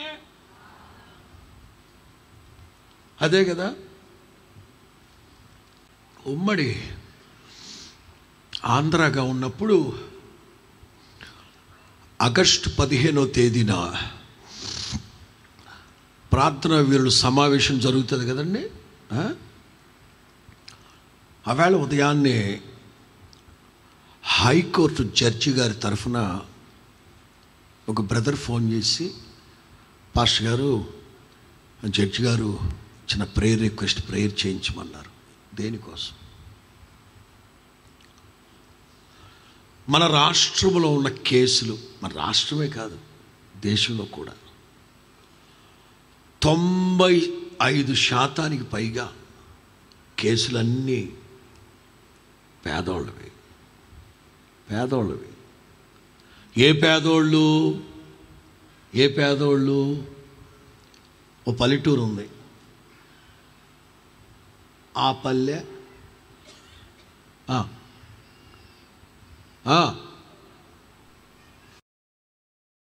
వాళ్ళకి, ఈ పల్లెలో వాళ్ళకి ఏ గొడవలు ఉండవు. చిచ్చు పెట్టింది ఎవడో, చిచ్చెట్టింది ఎవడో? బలిసినోడు. తప్పదు. నా గుండెల్లో వేదంతో చెప్పు. 90% పైగా కేసులన్నీ పేద ప్రజల మీదే. ఎందుకు? బలిసినోడు ఏదో ఒకటి ఆడికిచ్చి చిచ్చు పెట్టేసి ఈ పల్లెలో వాళ్ళకి, ఆ పల్లెలో వాళ్ళకి ఆ తగాదాలు, ఈ తగాదాలు, వర్గ పోరాటాలు పెట్టేసి వాడేమో నారాయణ. ఎవరాడు? వాళ్ళకి మధ్యలో చిచ్చు పెట్టేసి అలా అనిందట్లాగా నారాయణ.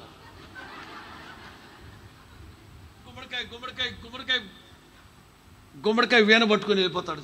వీళ్ళిద్దరి మధ్యలో పెట్టి వాళ్ళిద్దరు చుట్టుపట్లు లాక్కొని కొట్లాడుకొని చచ్చిపోతారు. నేను బాధతో చెప్తున్నాను ఈ మాట పేద ప్రజల కోసం. నిజంగా మీకు ఏమైనా గొడవలు ఉన్నాయా? లేవు. వర్గ పోరాటాలు ఉన్నాయా? లేవే. ఎప్పటి నుంచి వచ్చాయి ఇవన్నీ? గత 25 ఏళ్ల క్రితం ఉన్నాయా? 20 ఏళ్ల క్రితం ఉన్నాయా? రాను పరిస్థితులు ఎంత దారుణమైపోతున్నాయి. జాగ్రత్త. సమీక్షించండి. వాళ్ళెవరు, మీరెవరు, వాళ్ళెవరు, మీకు వాళ్ళకి ఏంటి మధ్యలో? ఏమీ లేదు కదా.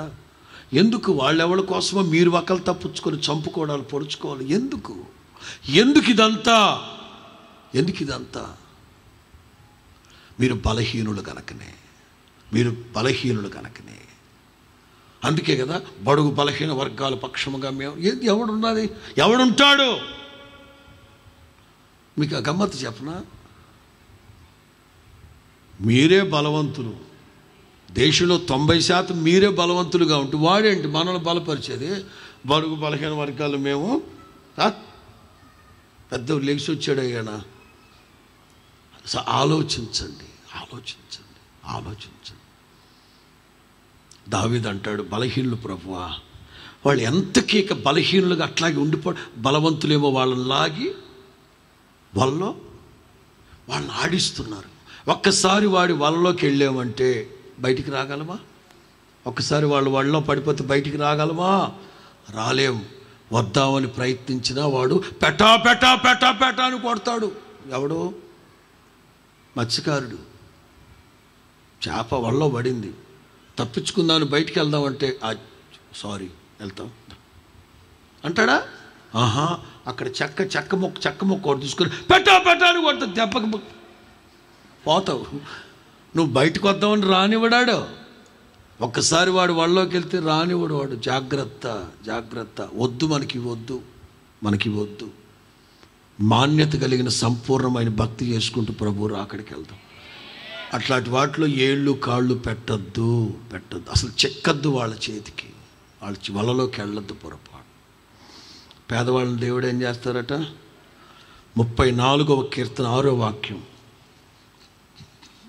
ఈ దీనుడు మొరపెట్టగా. నవ్వు వస్తుంది నాకు నవ్వు వస్తుందమ్మా. మరలా చదవండి. ఈ దీనుడు మొరపెట్టగా. మరలా నవ్వు వస్తుంది నాకు.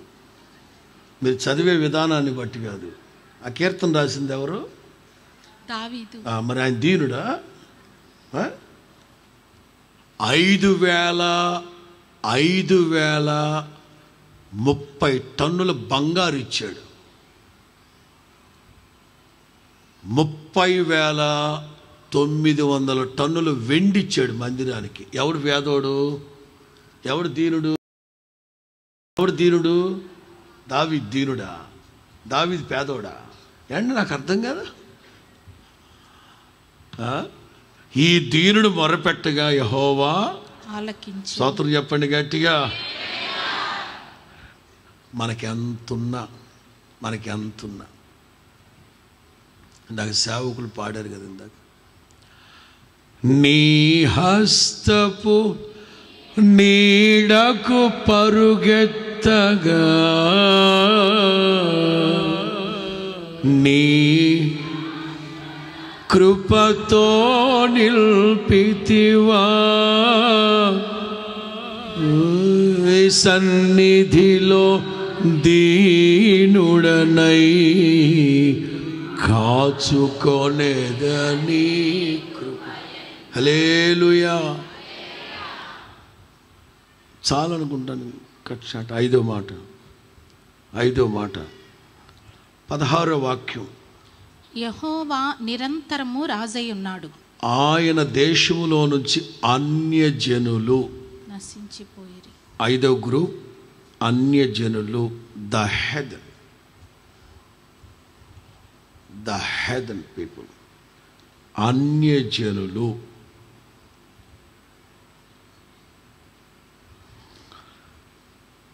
నేనంటాను ఇక్కడ అన్యజనులను నశించిపోయిరి.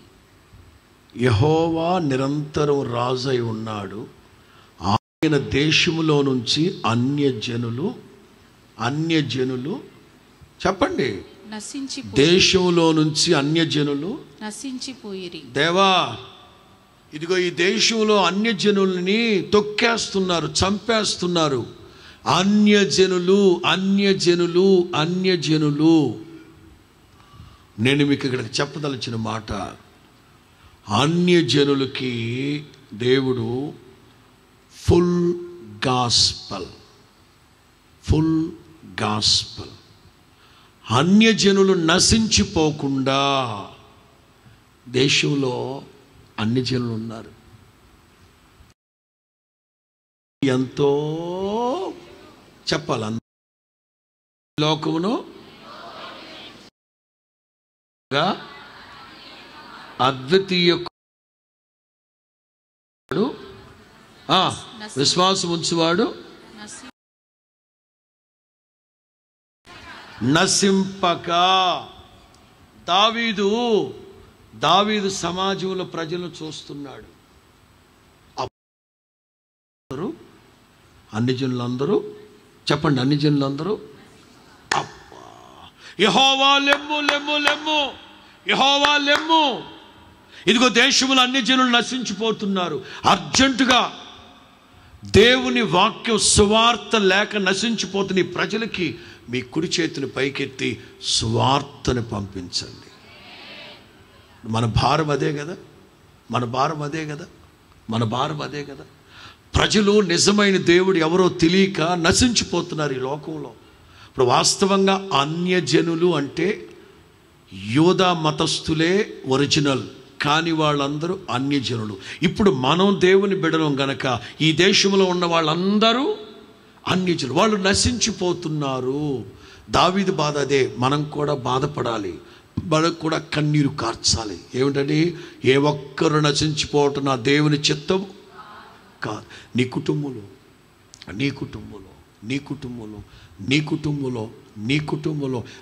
కుటుంబంలో కూడా ఏ ఒక్కరు నశించిపోవటం నా దేవుని చిత్తము కాదు. నువ్వు ప్రార్థన చెయ్యాలి. ప్రభువా, నా ఇంట్లో వీళ్ళుంటే నేను బాధగా ఉంది ప్రభువా. నేను ఒక్కదాన్ని ప్రార్థనకు వస్తూ మా ఆయన రాకుండా మా అబ్బాయి రాకపోతే బాధగా ఉంది ప్రభువా. దావీదు బాధ కూడా అదే. నేనైతే నా దేవుని మందిరంలో పచ్చని ఒలీవ మొక్కనై, మరి నా భార్య సంగతి ఏంటి, నా పిల్లల సంగతి ఏంటి? ఇట్లాంటి వర్తమానాలు వచ్చినప్పుడు మీరు ప్రభువుని పట్టుకోవాలి. ప్రభువా, ఇక ఆలస్యం చేయొద్దు నాయన, బాధపడిపోతున్నాను ప్రభువా. నేనును నా ఇంటి వారందరూ ఇదిగో మందిరానికి రావాలి ప్రభువా. మర్చిపోవద్దు ప్రభువా, నా కుటుంబాన్ని త్వరగా విడుదల కలుగు చేయి ప్రభువా అని ప్రార్థన చెయ్యాలి. తప్పక ప్రభు మీ కుటుంబాలను రక్షించును గాక. 6వ మాట ద హంబుల్, దీనులు. 10వ వాక్యం 17వ 10వ అధ్యాయం 17వ వాక్యం. 10వ అధ్యాయం 17వ వాక్యం. తెలుగు బైబిల్లో బాధపడువారు అని ఉంది, but in English, lord thou had the desire of the humble. యెహోవా, లోకులు ఇంకా భయకారకులు కాకుండానట్లు బాధపడువారి కోరికను నీవు, in English, thou had heard the desire of the, తెలుగులో చెప్పాలంటే, లోకులు ఇంకా భయకారకులు కాకుండానట్లు దీనుల యొక్క కోరికను నీవు, దీనులు, హంబుల్ పీపుల్, వాళ్ళకి దేవుడు అనుగ్రహించేది ఏమిటంటే హోప్. దీన మనస్సు గల వాళ్ళకి ఒక నిరీక్షణ. నేను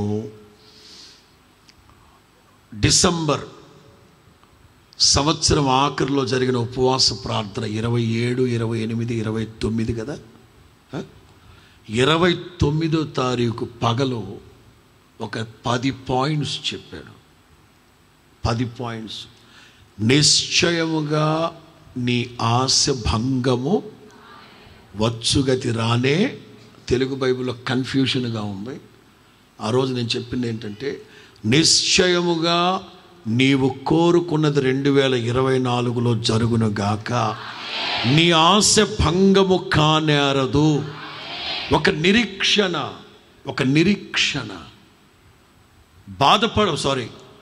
దేన మనస్సు గల వాళ్ళకి ఒక నిరీక్షణ. ఏమిటా నిరీక్షణ అంటే, ప్రభు చేస్తారు. చాలామందికి ఆ నమ్మకంతో కూడిన నిరీక్షణ లేకపోవడమే శోచనీయం.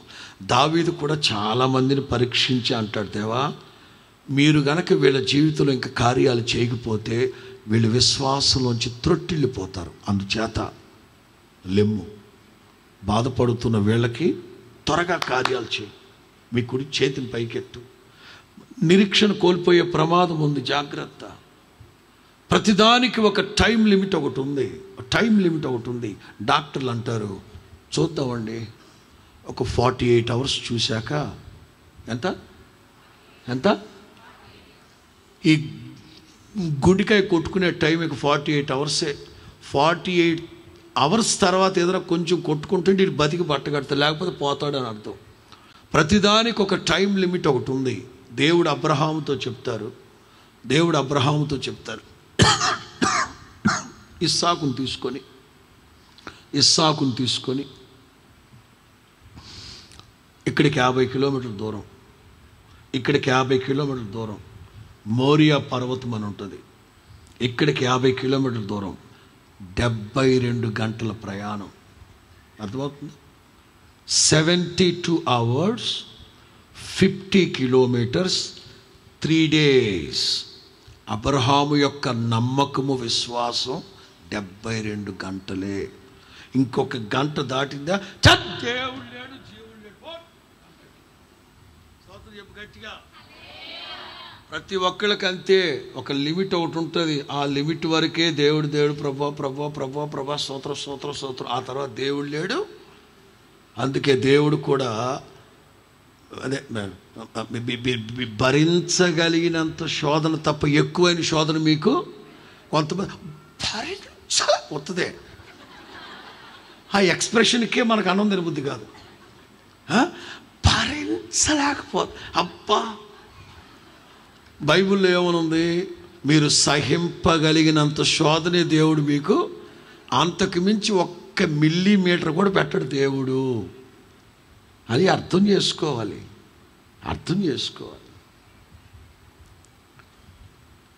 దీనులకు నిరీక్షణ కలుగు చేయునుగాక. ఆఖరి మాట, నలిగిన వారు. 18వ వాక్యం, తండ్రి లేని వారికి నలిగిన వారికి న్యాయము తీర్చుటకై నీవు వారి హృదయం స్థిరపరిచితివి. స్తోత్రం చెప్పండి గట్టిగా. స్తోత్రం చెప్పండి గట్టిగా. God executes his judgment. 7వ మాట, నలిగిన వారికి న్యాయం. God executes judgment. నీ హృదయం నలిగిపోయిందా? ఎవరు నలిపేశారు? ఎవరు విరిచేశారు? ఎవరు చితక్కొట్టేశారు? ఎవరు నలగొట్టేశారు? ఎవరు తొక్కేశారు నిన్ను? దేవుడు చూస్తున్నాడు. దేవుడు చూస్తున్నాడు. దేవుడు చూస్తున్నాడు. ఎవరు మిమ్మల్ని బాధ పెట్టింది? ఎవరు మిమ్మల్ని నలగొట్టింది? ఎవరు మీ హృదయాన్ని పగలగొట్టింది? ఎవరు మీ హృదయాన్ని విరగ్గొట్టింది? చూస్తున్నాడు ఆయన. విరిగి నలిగిన మనసుతో హృదయార్పణే చేయనా. అది చాలా సందర్భాల్లో చాలామంది ఉన్నారు, విరిగి నలిగిన మనసు చెప్పుకోలేక అలా కృంగి కృంగి కృంగి బాధపడుతున్నారు కదా. దావీదు అందరినీ గమనిస్తున్నాడు.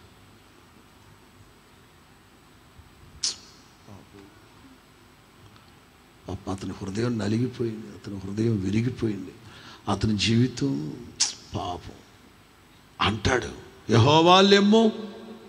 అదిగో నలిగిపోయి విరిగిపోయి బాధపడిపోయి కృంగిపోతున్నాడు. వాళ్ళు మర్చిపోవద్దు.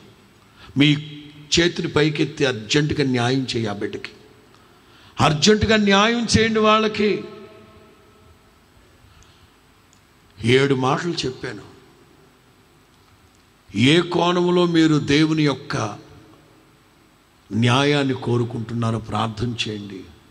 ప్రభు ఈ ఉదయకాలపు ఆరాధనలో మీ పక్షమై ఆయన చేతిని పైకెత్తునుగాక. పరిశుద్ధాత్ముడు ఈ మాటలన్నీ మీ వినికిడిలో ఫలభరితంగా మార్చి ఆశీర్వదించునుగాక. లేచి నిలబడండి, ప్రార్థన చేసుకుందాం.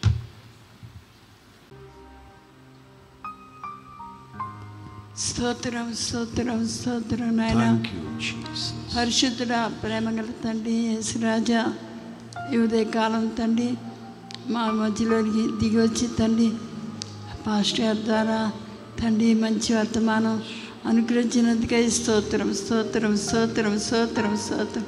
యేసురాజా, యెహోవా లెమ్ము. దీని పక్షంగా తండ్రి బాధపడే వారిని పక్షంగా మీరు న్యాయం తీర్చండి తండ్రి. స్తోత్రం స్తోత్రం స్తోత్రం తండ్రి. మీ సన్నిధికి వచ్చినటువంటి వీళ్ళందరినీ జ్ఞాపకం చేసుకోండి తండ్రి. యేసయ్యా స్తోత్రం స్తోత్రం స్తోత్రం. ఈ వాక్యం ద్వారా నాయన ఎన్నో 7 పాయింట్లు విని ఉన్నాం తండ్రి. మీ మాటలు జాగ్రత్తగా నెమ్మది వేసుకునేటట్టుగా సహాయం చేయండి. దీవించమయ్యా. స్తోత్రం స్తోత్రం స్తోత్రం తండ్రి. ఇక్కడ కృప చూపండి, సహాయం చేయండి తండ్రి. మీరే ఈ వాక్యం మా హృదయాల్లో వ్యర్థంగా పోక తండ్రి నీరు కట్టండి నాయన, ఫలింపచేయండి తండ్రి. స్తోత్రం స్తోత్రం స్తోత్రం. యేసురాజా స్తోత్రం తండ్రి. మీరే కనికరించు నాయన. యేసయ్యా స్తోత్రం స్తోత్రం స్తోత్రం తండ్రి.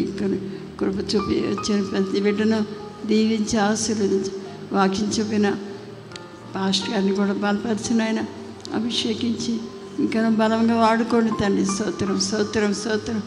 యేసయ్యా కనికరించి మమ్మల్ని అందరినీ మీ దగ్గర హస్తాలు సమర్పిస్తున్నారు తండ్రి. కనికరించి కృప చూపి సహాయం చేయండి ఆయన. స్తోత్రం స్తోత్రం స్తోత్రం స్తోత్రం స్తోత్రం. అయ్యా మమ్మల్ని అందరినీ రేఖం చేసి కాపాడి కృప చూపి మాలో మీరు ప్రారంభించిన మీ ఉన్నతమైన పని సంపూర్తిగా నెరవేర్చి మేము గల రాజ్యం కొరకు అక్కడి కొరకు సిద్ధపరచమని మా ప్రభువైన యేసుక్రీస్తు పరిశుద్ధ నామములో ప్రార్థించి వేడుకొంచున్నాము తండ్రి. ఆమేన్ ఆమేన్. మన ప్రభువైన యేసుక్రీస్తు కృప, తండ్రి అయిన దేవుని ప్రేమ, పరిశుద్ధాత్మని అన్యోన్య సహవాసము, సమాధానము, సంతోషం ఆరాధనలో పాలు పొందిన ప్రతి బిడ్డకి, సకల పరిశుద్ధులకి నిత్య మహిమలో ప్రవేశించేంత వరకు తోడై ఉండి నడిపించి కాపాడును గాక. ఆమేన్, ఆమేన్, ఆమేన్. హల్లెలూయా, హల్లెలూయా, హల్లెలూయా. సియోనులో నుండి నా తండ్రి మిమ్మల్ని ఆశీర్వదించును గాక.